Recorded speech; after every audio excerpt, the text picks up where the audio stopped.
Welcome to the Undefined Leader, where we reimagine leadership, redefine work, and get curious.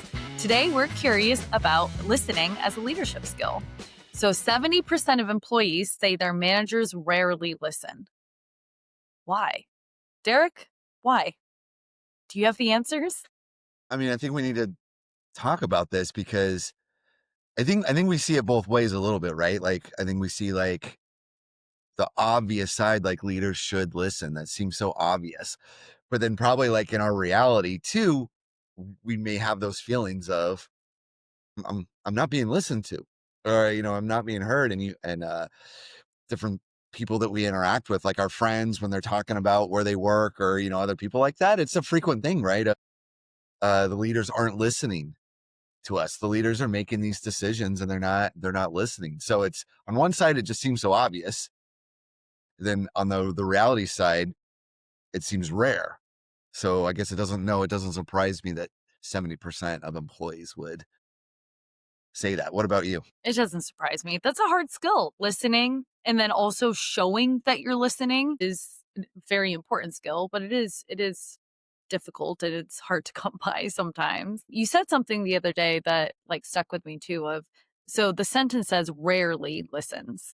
So does that mean that the managers are not listening at all and like putting the effort into listen at all, or are they just bad listeners? Yeah. Because like that's what you were saying. Those are two different things, right?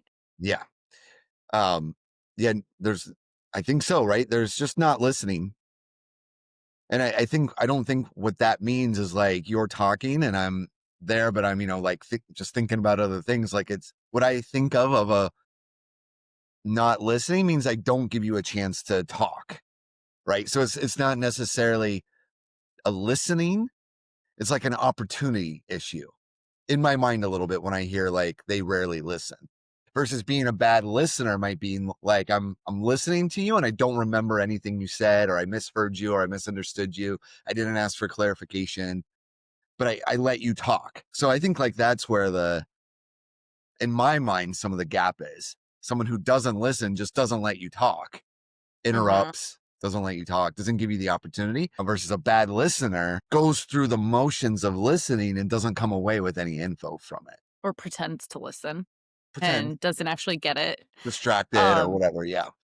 yeah, so we could go two different ways here then. Let's go with the first way first, and then we'll go the second route. So the first way of like is managers don't even give the opportunity.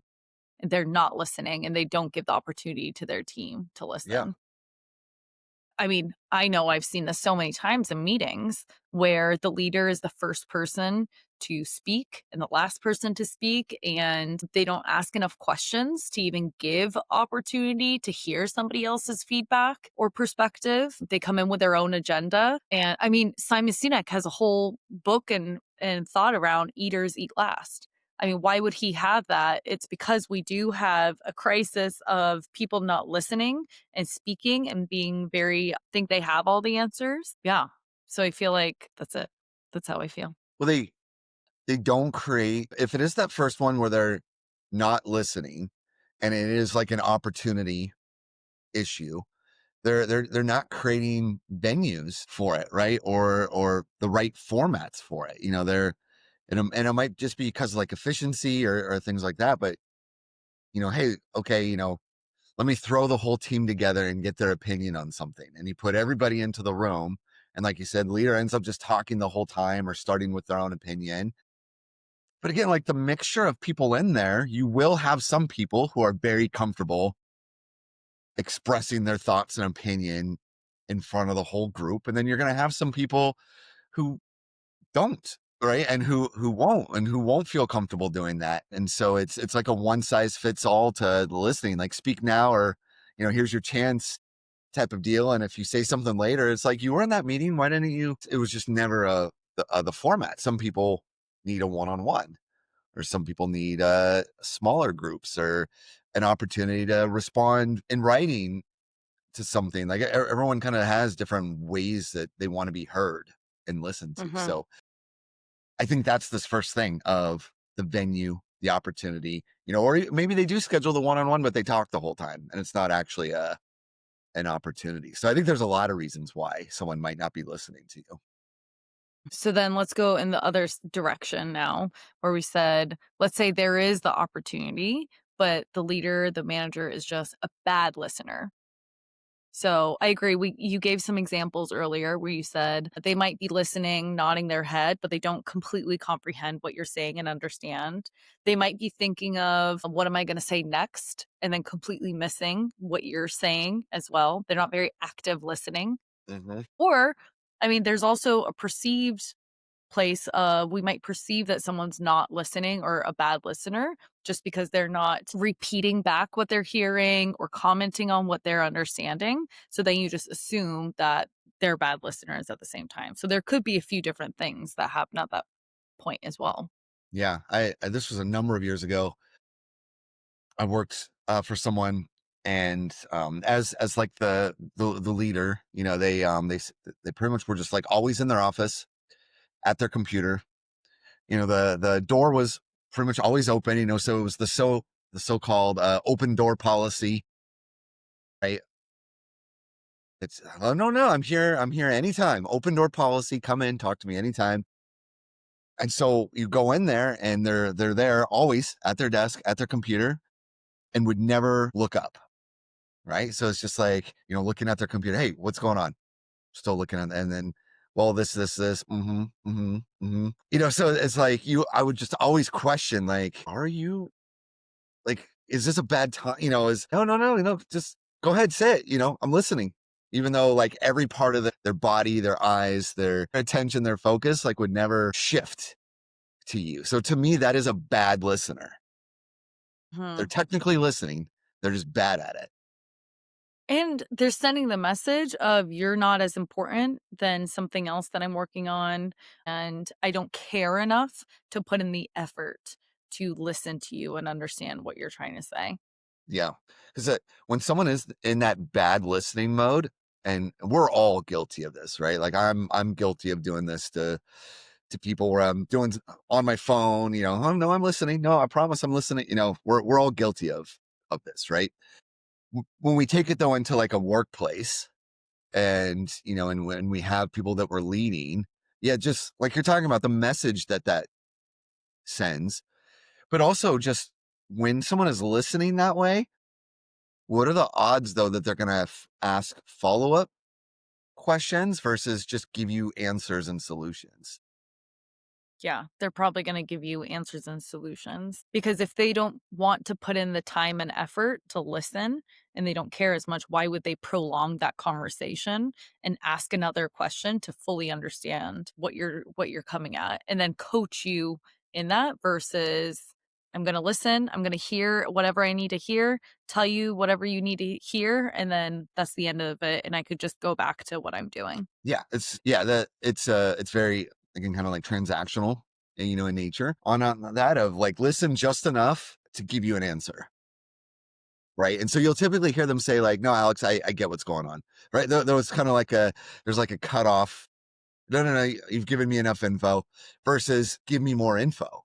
Like, Alex, when you say that, what do you mean by that? Give me some examples of when that's like that is someone that's engaged in the listening there versus okay, just do this. Just tell them just go do this. Here's the solution. Go about your day. Let me get back to what I'm doing. It's frustrating, you know. Then with the bad listening too, I think like interrupting just falls into it. That's kind of a little bit what I'm talking about there, but asking a question, you start to talk, and then there's again, it's transactional. There's a reaction to a word you said or a reaction to a thought you started to go down. And then it was just listening enough. Okay, now it's jumping in on it. So that's also what I think is bad listening. True, true. Well, how important even is listening when it comes to leadership? Is it, I mean, of course, I would say it's important, but every episode we pick another skill that we're like, this is very important when it comes to leadership. Yeah. And so, of all the skills that a leader could potentially have, how high up there is listening? It might be the gateway skill to all the other skills that we often talk about. How are you going to provide clarity if you're not listening to what people want you to be clear on? How are you going to provide empathy if you're not listening to what's going on? How are you going to give, emotional intelligence and strategy, all these other things? Like, it sort of, I think, starts with, I listened, and now I can use this other skill that I have. I can go into my bag of skills and pull out the appropriate one because I listened first. So it might be the fundamental entry skill to how good you are at using the other ones. I completely agree because we also keep talking about curiosity. Well, how can you be curious if you're not listening? Hmm. And empathy, like you said, is a really big one, but also trust. In my opinion, like as humans, one of our deepest needs in life is to be understood. We want to be understood and we want to be accepted and we want to have a connection with other people. And I think listening is absolutely one of the starting points of all of those other things. Like, how could I ever have a conversation with you and a connection with you, Derek, if I was just like looking at my phone as you're telling me something important? Would you ever want to say something important to me ever again? Would you ever want to try to, be curious and ask more about me and like have that connection? No, because when you're not listening, you're sending a message to someone. And when you are listening, you're sending a message of, you matter, you care. I want to put in the time and effort to understand you, your perspective, what you need. And so I do think listening might be the cornerstone of everything else that we've talked about so far. Yeah. I've I've heard it said that employees will rarely leave a good listener. So because I just think there's so much of like retention is in the act of listening and then acting on listen what you listen to, and sometimes it's just Yeah. listening. That's all that they needed was actually just the listening. Yeah, because I think what you're saying is, we essentially were constantly training everyone around us how to interact with us. So at some point, if you're like a leader and you're having thoughts of no one's willing to share their thoughts with me, or no one speaks up. I hear leaders say that. Well, no one's ever willing to speak up. No, you've trained them not to. They're like Mhm. you've trained this reaction because, yeah, you've brushed them off, not listen, all these things, and so you've just trained people to, like, why bother? That all aligns with the other data that we've quoted before too of people leave their supervisors when they're quitting their job. The number one reason is it's their direct supervisor. And when you ask employees what about the supervisor that they was the biggest disconnect, what is they didn't feel cared for by their supervisor. And so listening is an act of caring. And so, how can you care for someone without fully being engaged in a conversation and listen at the same time? So, the more we talk about it, it's kind of like now it's almost number one on the list of like maybe not number one. Maybe we'll find a different number one, but it is extremely important in any relationship. Well, let's talk about then what good listening actually looks like. So, someone that wants to develop their listening skills, what does that look like? Think if someone was like, okay, I need to get better at this. I think some of the things that you were talking about first are the first step of, like, you got to create the right environment to listen. So close the computer, put the phone away, make eye Distractions are gone. make eye contact. Yeah, like all of those, because like listening is not just your ears. I think like listening's your eyes also, and so like making eye contact, looking at somebody, so that you're not only listening to the sounds but the facial expressions, the energy, like all of those things, I think are part of that. And so I think you do need to look at somebody, like physically look at somebody to listen to I agree. And as I was listening to you, I realized, like, I'm nodding. I'm looking at you. I'm nodding. them. Hmm. Even as you're speaking, I was saying, "Mhm," like you Hmm. just did as well. Yeah. So those are important things. Even leaning in, like I'm leaning in right now, Yeah, I'm me too. engaged versus like what Hmm. message am I sending if I'm just like looking out into the distance and leaning backwards. So body language is number 1, putting distractions away and just showing them that you are engaged and putting in the effort to listen. I do think one of the biggest mistakes that people make is thinking about what they're going to say next.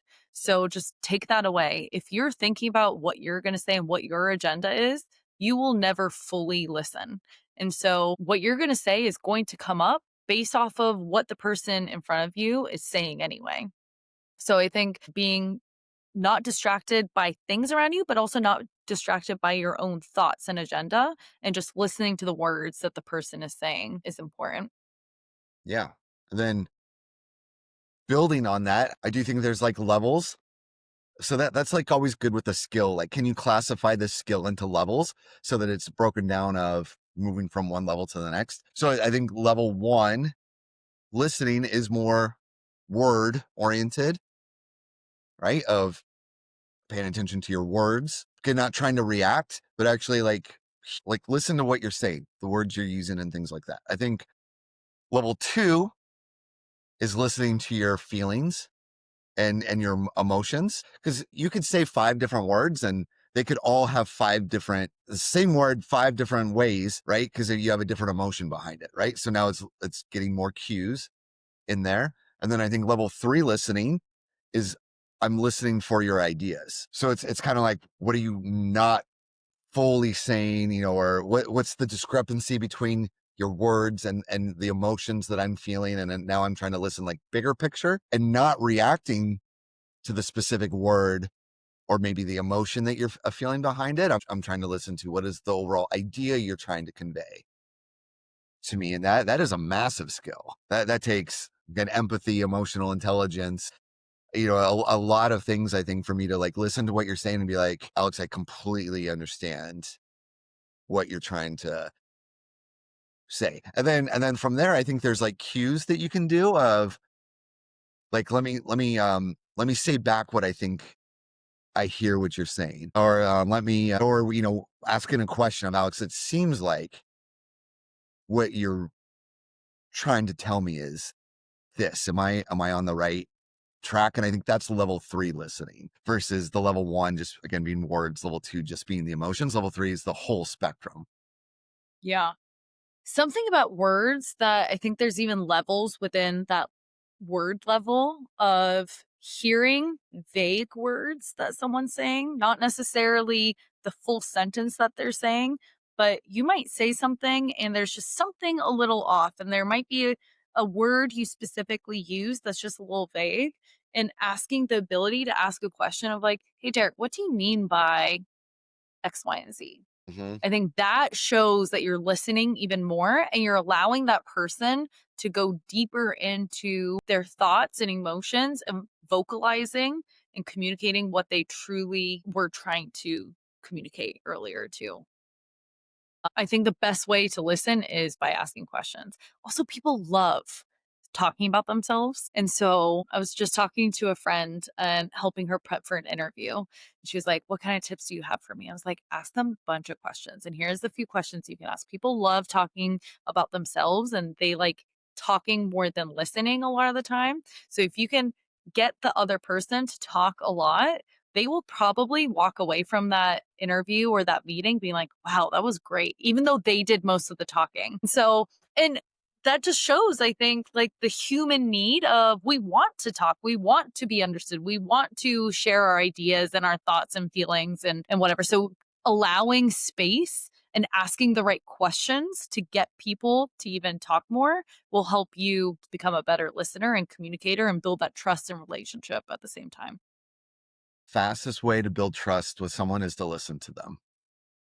I like fully believe that. And then they've done studies on this of typically in any interaction, whoever talked the most will view the interaction, like score it the highest.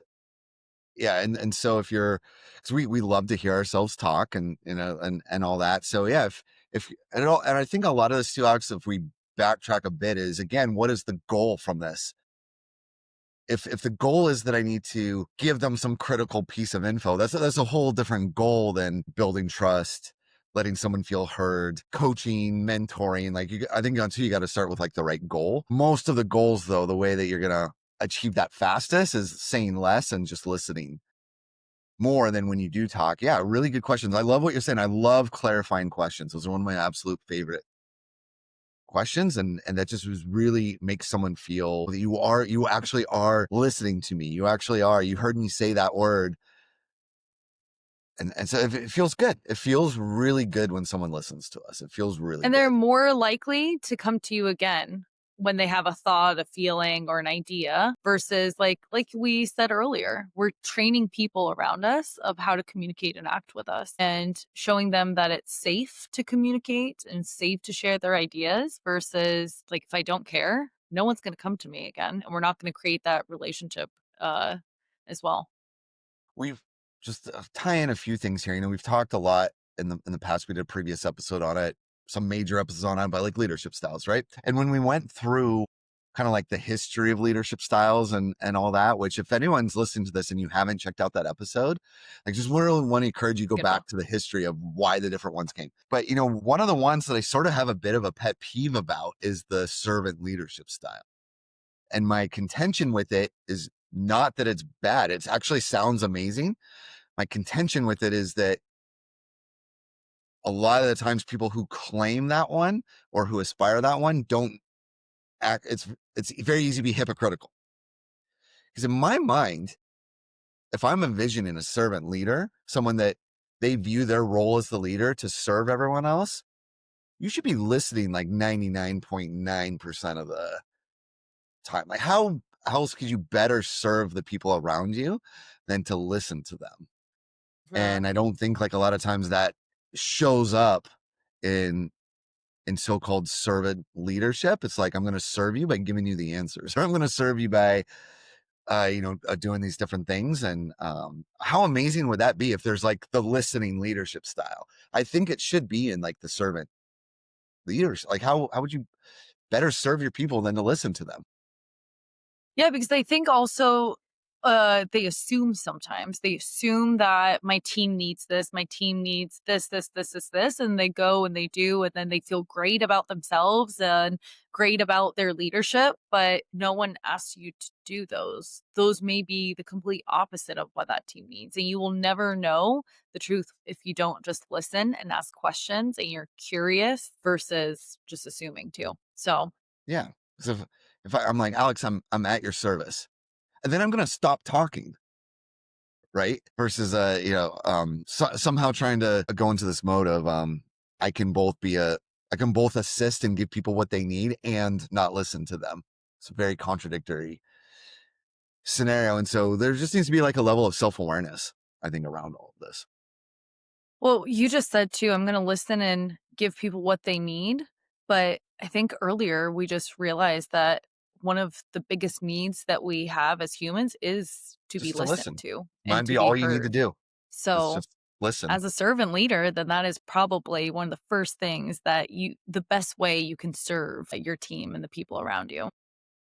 That's a good I think this speaks to I'm fully still unpacking like why, my pet peeve around the servant leadership style. And so but I think it could be an amazing if actually deployed like this. Like, hey, my Huh. job is the in this position is just to listen. And I'm gonna be the best at it.